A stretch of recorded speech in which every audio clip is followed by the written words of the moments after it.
Nicolás, ¿qué llevas ahí?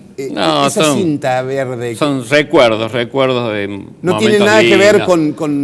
con Superstición. digamos, o con aborto, por ejemplo. No, porque podría ser. Pero no. En este caso simplemente son recuerdos de momentos vividos. Ajá. Sí. ¿Cómo ves la situación social del país?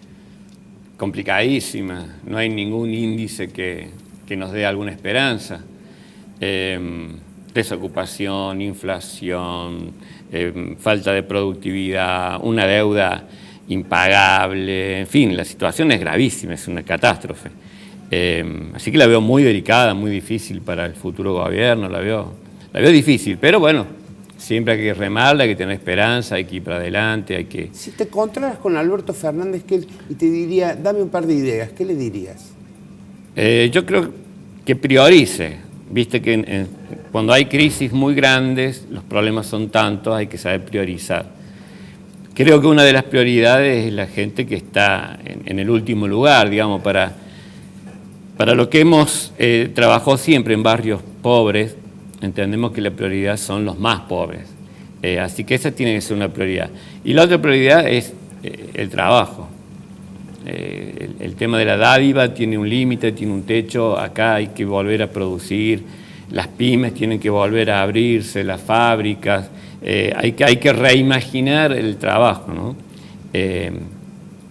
El trabajo que puede ser en un primer momento a lo mejor no lo que uno desea o en los términos que uno desea, un trabajo muy, qué sé yo, buenos sueldos, todo eso como uno desearía y que sería justo, pero en tiempos tan complicados es difícil, pero creo que los pobres y el trabajo tienen que ser dos ejes fundamentales. Las prioridades fundamentales de Indudable. este gobierno. ¿Cómo ves los primeros pasos de Fernández en toda la onda de declaraciones, la selección de sus ministros, el viaje que ha hecho a México?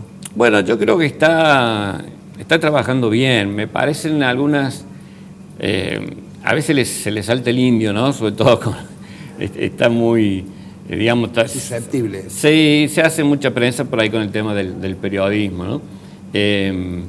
Creo que tiene una personalidad muy fuerte, no va a ser títere de Cristina, y está tratando de ampliar. Creo que su gran capacidad es poder ampliar, y en Latinoamérica tiene que ampliar, y México es un lugar fundamental, un lugar muy importante. Con Brasil no lo puede hacer porque, bueno, Bolsonaro es impresentable, digamos, muy difícil, muy complejo va a ser con Brasil.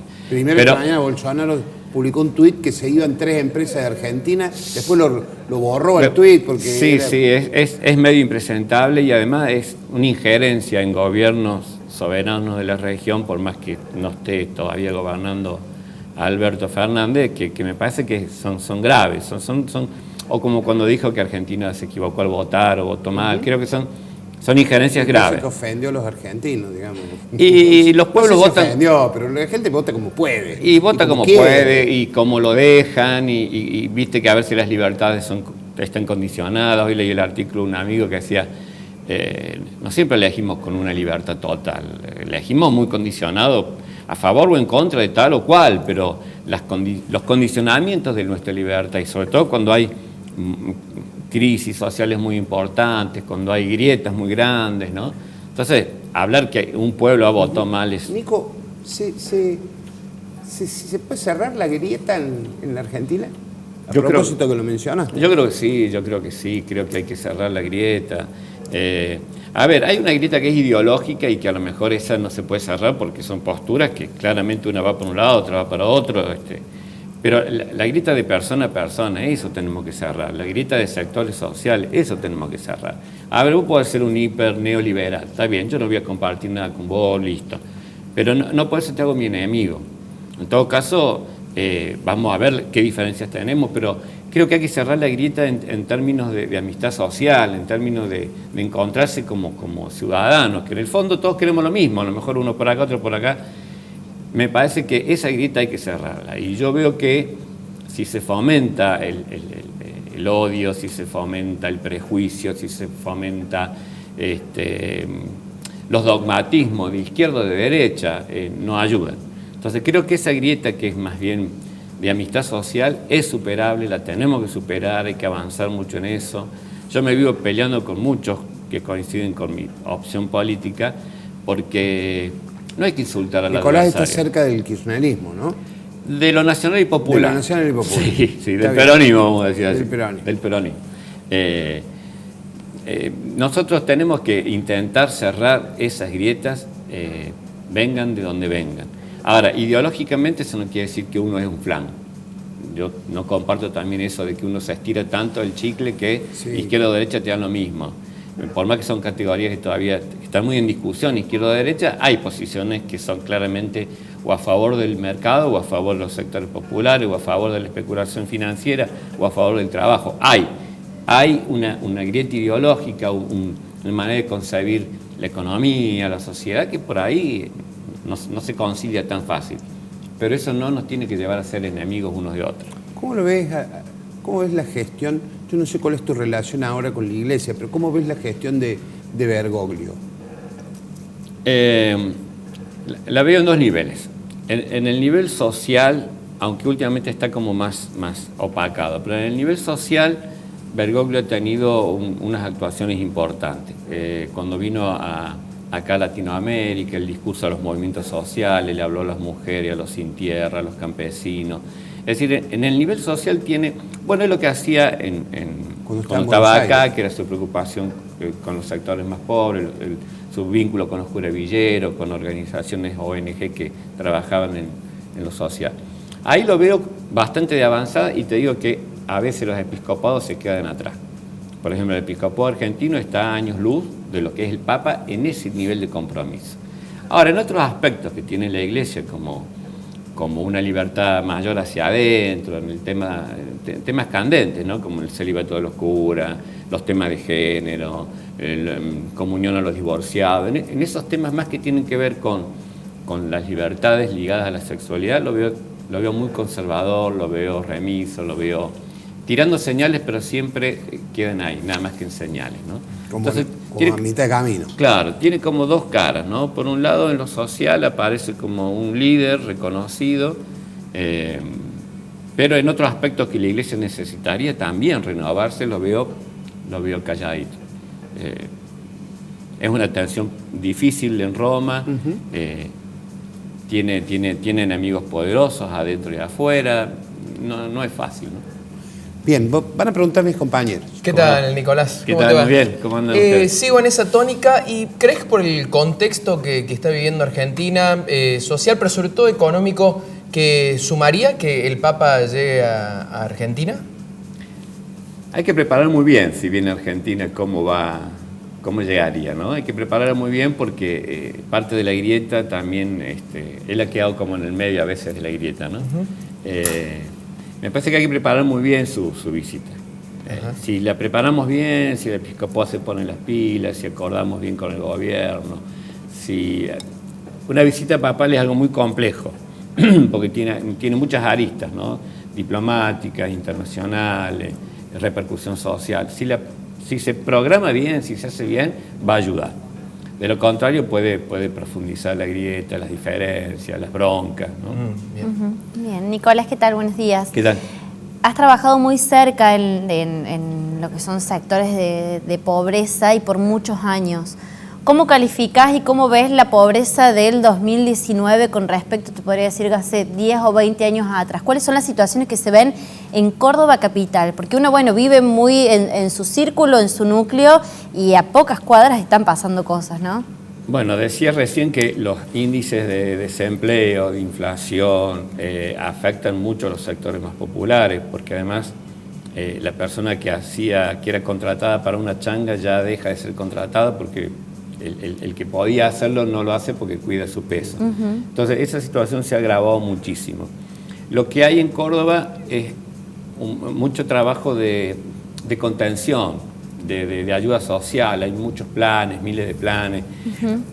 Para mí a veces muy descoordinados, por ahí se sobreponen unos con otros o son insuficientes, pero veo que se ha trabajado, por eso no ha habido estallidos sociales, claro, porque se ha trabajado mucho. El gobierno de la provincia trabajó mucho con su gente, su puntero, ha trabajado mucho con su aparato para contener. Así la veo la situación, pero no podemos seguir así, porque esa contención tiene muchos límites. Si no, vuelvo al tema, si no hay trabajo y la prioridad no son planes así como para pasar una elección, sino el trabajo social con los pobres es muy complejo, muy difícil, tiene que ser bien hecho. A veces se pierde más plata en toda la estructura para ayudar que la ayuda que llega. Hay que diseñar políticas sociales con otros criterios, ¿no? Yo lo que veo es que no se termina de trabajar bien con los sectores populares. Es como que se reparte así, ¿no? Lo nombraste recién vos y yo quiero profundizar sobre eso. Se pierde mucho desde que el recurso sale del Estado hasta que llega al beneficiario. Es ¿no? infernal. ¿Cómo es esa intermediación? ¿Por qué se pierde tanto? Y porque hay que pagar ¿Por corrupción o por ineficiencia? No, yo creo que hay mucho de ineficiencia, porque hay que pagar funcionarios, hay que pagar secretarías, hay que pagar infraestructura, porque yo para distribuir un plan social necesito 3 computadoras. Es decir, la burocracia para la distribución de la ayuda social realmente quita muchos recursos. Y se podría hacer de otra manera. Creo que hay formas, hay métodos, hay posibilidades técnicas. Lo que pasa es que el que está diseñando una política social tiene que saber de qué hablamos. Y básicamente la política social tiene que involucrar a la persona que se va a beneficiar. Te pongo un ejemplo rápido. Los basurales en Córdoba. Yo siempre digo, uno de los grandes fracasos de Mestre es el tema de la basura y los basurales en todos los barrios. Cuando uno se queja de esto, la misma gente del lugar te dice, bueno, pero lo limpian y el otro día está sucio. Bueno, porque lo limpiaron. Pero no hay una política que involucró a las familias del lugar para que lo limpien, lo cuiden, ¿entendés? Se hace todo como desde arriba. Si yo no hago que los sectores populares sean sujetos de su propio trabajo, incluso de su propia tarea social, siempre vamos a quedar rengos, porque es alguien que recibe pasivamente. Si recibe, tiene que recibir como protagonista.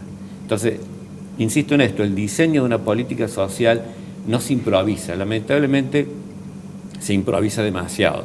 Nombran por eso a veces ahora me preocupa que hay un cambio de gobierno, ¿no es cierto? Se nombra a gente que mejor se acomoda porque hay que devolver un favor político o porque hizo no tal cosa y no se ponen a los más capaces. Creo que el diseño de una política social es algo muy complejo y no es para improvisado. Está bien. ¿Cómo se podría corregir eso? ¿Con educación? En las barriadas. En las barriadas, ¿qué debería hacer el Estado más allá de asociar y sumar a ese grupo? Pero explicar bien lo que está haciendo. Bueno, primero es que si vos pones al frente de una política social, tenés que poner una persona, un equipo capacitado. Insisto, no podés improvisar en ese terreno. Y después, el punto número 1 es involucrar al que se va a beneficiar. Y el punto número 2 es no hacer clientelismo. Es decir, tenés que realmente sentir el dolor del otro y trabajar para eso. Ahora, si vos vas para posicionarte vos, si vos vas para hacer política barata, ya de entrada estamos viciando ese trabajo. Llegas con 2 bolsones y vas a pedir los votos. Y estás viciando el trabajo. Entonces, Argentina necesitaría también una formación de dirigentes políticos y sociales, ¿no? Ese es mi sueño. Mira, yo desde que estaba en la parroquia y sigo ahora, no hay ninguna escuela de dirigente político. No hay escuelas de formación política. Ni en los barrios. Se elige a alguien que dirige un centro vecinal y es un buen vecino, pero no tiene ni idea cómo se hace una gestión, no tiene ni idea cómo se trabaja con su propio barrio. Tiene intuiciones.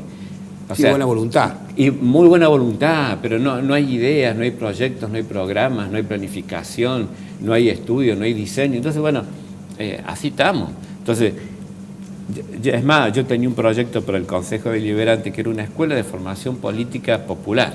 Es decir, para los que quieran ser dirigentes de un centro vecinal, de un club deportivo, de una biblioteca popular, tienen que tener capacitación.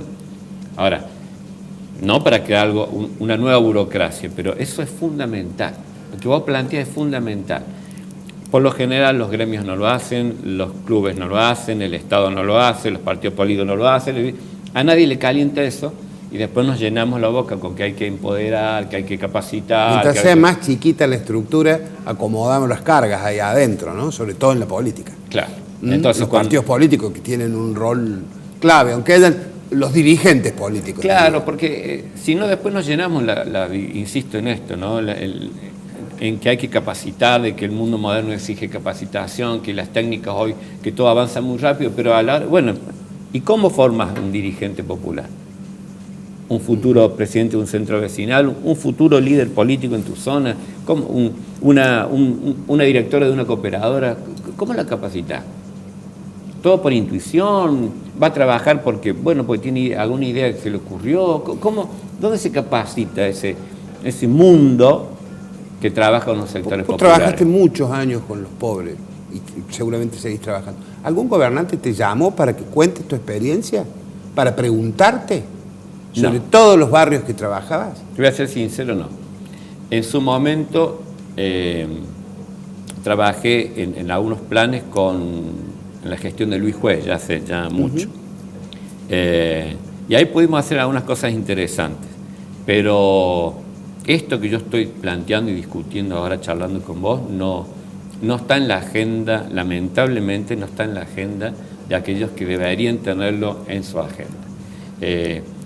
Desarrollo social de la municipalidad, desarrollo social de la provincia, incluso te hablo de instituciones importantes como Cáritas. No hay un trabajo serio para entender qué necesita ese pobre para ser sujeto de su propio crecimiento.